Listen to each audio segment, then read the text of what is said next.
one is 2 plus 8 and another one is 2 plus 9. If we take 2 plus 9, that means if we take the value of g as 9, then u will become 1. This is not equal to, this is not true, because u and o are having same value. In our constant we have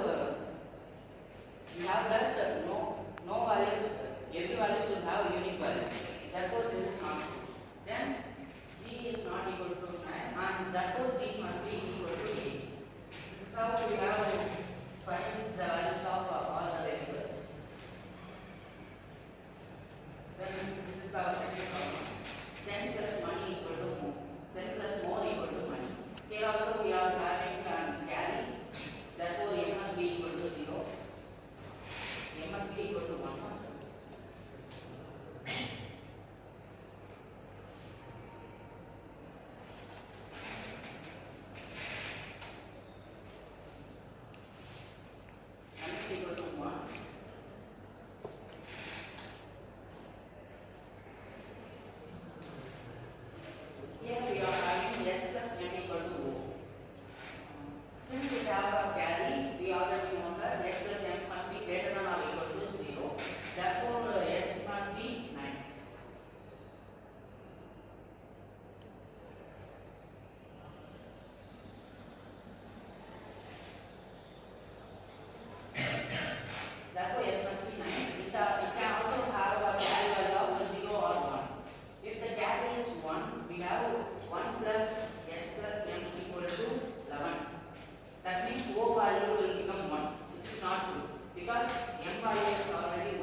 have to find